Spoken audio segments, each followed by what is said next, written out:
नमस्कार दोस्तों, खुशहाल स्टडी में आपका स्वागत है। आज हम पढ़ेंगे इंग्लिश प्रैक्टिस सेट 7 यानी सुपर टेट का प्रैक्टिस सेट हम 7 पढ़ेंगे। ठीक है, तो स्टार्ट करते हैं हम।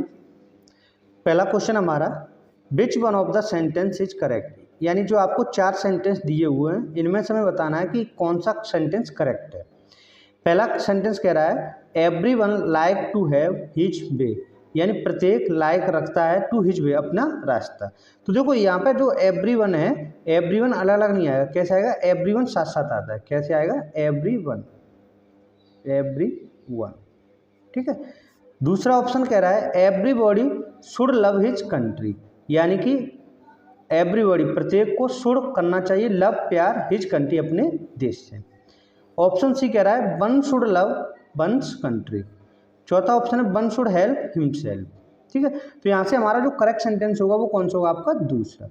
अब देखते हैं तीसरा वाला क्यों नहीं हो सकता, क्योंकि one should love one's country, यानी कि वन शुड लव वंस, तो वन के साथ हमेशा क्या आता है? वंस आता है। इस तरीके से आएगा। ठीक है, जैसे ही के साथ क्या लगाते हैं हम?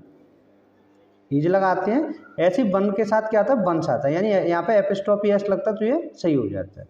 नेक्स्ट आपका कह रहा है one should help one self, यानी वन के साथ हम क्या लगाएंगे? वन सेल्फ लगाते हैं यहाँ पे। अगर यहाँ पे वन सेल्फ होता तो ये भी सही हो जाता। ठीक है, तो यहाँ से ऑप्शन कौन सा सही हुआ? हमारा ऑप्शन नंबर बी सही हो जाएगा।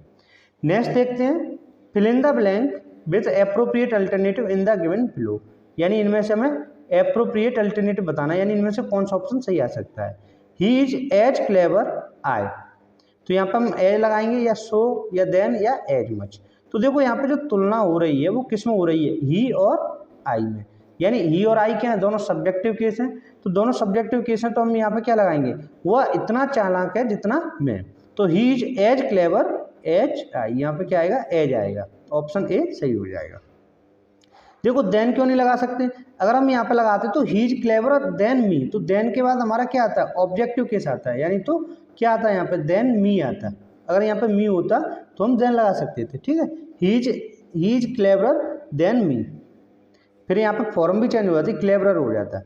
सो आई ये भी नहीं होगा, या एज मच आई ये भी नहीं होगा। ठीक है, क्या हो जाएगा? As clever as I. Next question है find out the type of sentence used in the sentence, यानी कि इसमें हमें बताना जो सेंटेंस दिया है कौन से टाइप्स का है।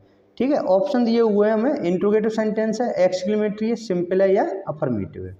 ये कह रहा है he said comma noted comma what a beautiful scenery it is. तो देखो यहाँ पर हमें ये साफ साफ दिख रहा है। क्या देखो सिंपल सेंटेंस है, ये तो बिल्कुल नहीं हो सकता। अफर्मेटिव है, ये भी नहीं है। तो यहाँ पर कौन सा? या तो इंट्रोगेटिव या एक्सक्लेमेटरी। तो देखो इंट्रोगेटिव होता है तो वहाँ पे क्या होता है? जैसे हमें क्वेश्चन मार्क चिन्ह आ गया ही, तो इसके बाद में आपकी क्या आती है? हेल्पिंग वर्ब आती है, व्हाट इज योर नेम, जैसे कहते हैं ना व्हाट इज योर नेम, तो इसके साथ में अगर हेल्पिंग वर्ब आती तो ये हमारा कौन सा हो जाता है? इंट्रोगेटिव हो जाता है। लेकिन यहाँ पे ये क्या है? एक्सक्लेमेटरी सेंटेंस हो जाएगा। ठीक है, he said what a beautiful scenery it is. Next question है आपका choose the correct sentence for the given word, यानी एवरी। एवरी के लिए क्या आएगा आपका? ये हमें बताना है। ऑप्शन है हमें अ प्लेस, एक स्थान, फॉर कीपिंग टूल्स, यानी टूल्स को रखने वाला स्थान। अ प्लेस फॉर ट्रैवलिंग, यानी कि ट्रैवलिंग करने का स्थान। A place where bees are kept, जहाँ पर मधुमक्खियों को रखा जाता है, मधुशाला। या a place where birds are kept, या जहाँ पर चिड़ियों को रखा जाता है, पक्षीशाला। तो ऑप्शन क्या हो जाएगा यहाँ से हमारा सही? यही हो जाएगा आपका a place where birds are kept, यानी जहाँ चिड़ियों को रखा जाता है। Next question, which word is the best expression of the meaning word mandatory. Option है कंपलसरी, रेगुलर, इमेजिनरी या डिले। तो बताइए कौन सा ऑप्शन सही होगा इसका? तो देखो मैंडेटरी का क्या होता है? आवश्यक। कंपलसरी क्या होता है? आवश्यक। Mandatory, compulsory. तो ऑप्शन यहाँ से कौन सा सही हो जाएगा? कंपलसरी सही हो जाएगा। रेगुलर क्या होता है? लगातार। क्या होता है? रेगुलर चल रहा है, यानी लगातार आ रहा है। इमेजिनरी क्या होता है? काल्पनिक। क्या होता है? काल्पनिक है। डिले, डिले मतलब देरी होना। तो मैंडेटरी का क्या हो जाएगा? कंपलसरी, आवश्यक। नेक्स्ट है choose the correct option for the sentence given below, यानी कि यहाँ पे हमें करेक्ट प्रपोजिशन बताना है। आई कंटिन्यू, मैंने जारी रखा, टू स्मॉल हिज थ्रेड्स, उसके जो थ्रेड्स था उसका डर था, या उसके ऊपर हमने क्या रखा? उसकी डर या धमकी के ऊपर मैंने क्या रखा? अपनी स्माइल को जारी रखा। तो स्मॉल के साथ में क्या आएगा, I continue to small at his threads, क्या आएगा यहाँ पे एट आएगा, यानी स्मॉल के साथ हम क्या लगाएंगे, स्माइल के साथ एट लगाते हैं, ठीक है। नेक्स्ट देखते हैं, change into the indirect speech, my friend said to me I will help you, मेरे मित्र ने मुझसे कहा कि मैं तुम्हारी सहायता करूंगा। अब ये हमें किस में बनाना है, इनडायरेक्ट में बताना है।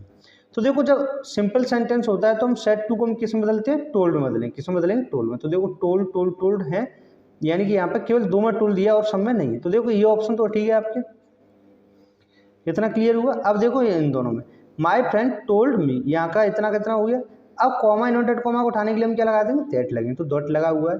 अब आई को हम किस में चेंज करेंगे, देखो आई फर्स्ट पर्सन है, क्या है, फर्स्ट पर्सन है, तो ये हमेशा किसके अकॉर्डिंग चेंज होता है, सब्जेक्ट के अनुसार, यानी इसका जो सब्जेक्ट है वो क्या है, माय फ्रेंड, माय फ्रेंड के अकॉर्डिंग क्या हो जाएगा, यहाँ पे ही हो जाएगा, क्या हो जाएगा, ही हो जाएगा, ठीक है। बिल का हम क्या करेंगे, वुड करेंगे, तो देखो वुड भी सही है, हेल्प का हेल्प हो जाएगा। यू क्या होता है, सेकंड पर्सन होता है, क्या होता है, सेकंड पर्सन, ये हमेशा ऑब्जेक्ट के अनुसार चेंज किया जाता है, यानी कि मी के अकॉर्डिंग चेंज होगा, किसके, मी के, तो मी के अकॉर्डिंग चेंज होगा, तो यहाँ पे क्या हो जाएगा, हेल्प मी ही आ जाएगा, ठीक है। अब देखो यहाँ पे अगर जैसे ही वुड हेल्प यू, तो ये भी गलत है, ये तो वैसे ठीक है, तो यहाँ पे ऑप्शन कौन सा सही हो गया, हमारा ऑप्शन ए सही हो जाएगा, क्लियर हुआ, यानी my friend told me that he would help me. Next देखते हैं, नेक्स्ट है आपका passage, read the passage carefully and answer the question.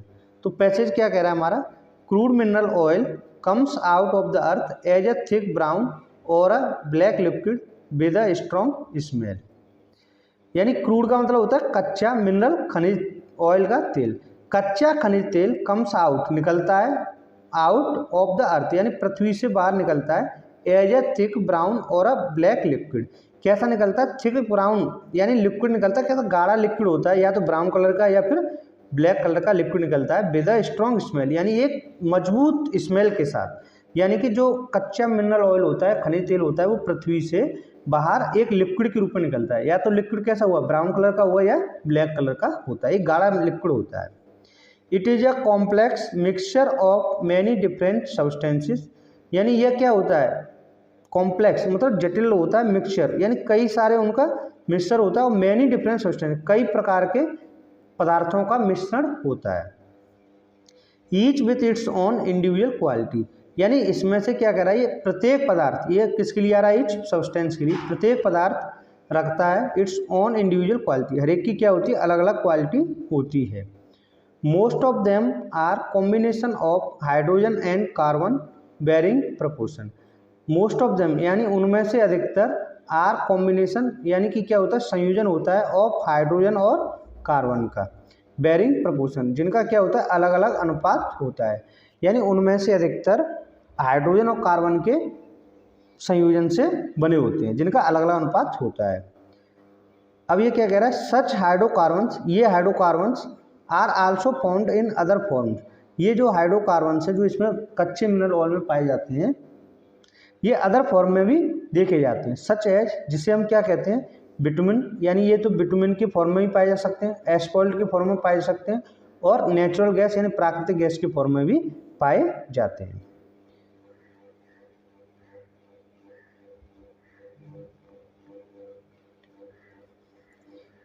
Mineral oil originates from the carcasses of finny animals and from plants that live in the sea, जो mineral oil होते हैं यानी जो खनिज तेल होते हैं, ऑर्गेनेट्स उत्पन्न होते हैं कहाँ से, फ्रॉम द कार्केसेस यानी कि मृत, जो फिनी एनिमल्स हैं, छोटे छोटे जानवर थे जो खत्म हो गए, यानी कार्केसेस यानी मृत शरीर से, एंड फ्रॉम द प्लांट्स और जो पौधे होते हैं, प्लांट्स होते हैं जो किसमें है, इन द सी जो समुद्र में, उनसे प्राप्त होता है, ठीक है। ओवर मिलियंस ऑफ ईयर्स यानी कि मिलियन सालों पहले, दी डेड ये मृत क्रिएचर यानी ये मृत प्राणी, फ्रॉम द लार्ज डिपोजिट संख्या में यानी अत्यधिक अंडर द सी बेड्स, यानी ये कहाँ पर जमा हुए थे, समुद्र के नीचे, एंड ओशन और कहाँ पर, सागर में, करंट कवर देम यानी धाराओं के द्वारा क्या हुआ, कवर हो गए, with a blanket sand and rift, यानी कि जो सैंड रेत था और घाटी थी उनमें ये जमा हुए थे, उसी से ये क्या होता है, मिनरल ऑयल निकलता है।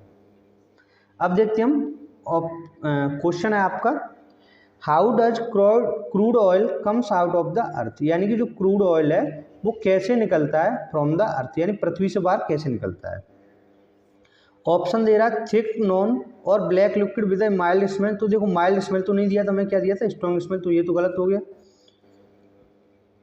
अब देखते हैं तीसरा वाला, मिक्सचर ऑफ डिफरेंट कलर, यानी कई सारे के अलग अलग कलर के मिक्सचर होते हैं। थिक ब्राउन और black liquid with a strong smell.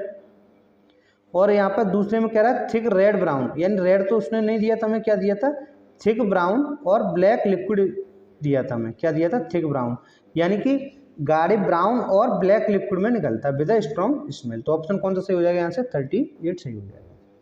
Next question है what is crude mineral oil, यानी जो क्रूड मिनरल ऑयल है, कच्चा खनिज तेल होता है, वो क्या है, complex mixture of many different substances, यानी कि कॉम्प्लेक्स मिक्सचर होता है कई सारे अलग अलग पदार्थों का। सही है कि नहीं, तो ये तो सही हो गया आपका।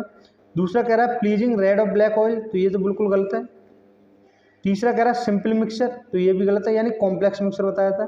Mixture of mineral and animal organs, तो ये भी गलत हो जाएगा। नेक्स्ट क्वेश्चन देखते हैं। नेक्स्ट है आपका choose the opposite meaning of the complex, यानी कॉम्प्लेक्स का अपोजिट बताना है, एंटोनिम बताना है। कॉम्प्लेक्स से क्या होता है, जटिल,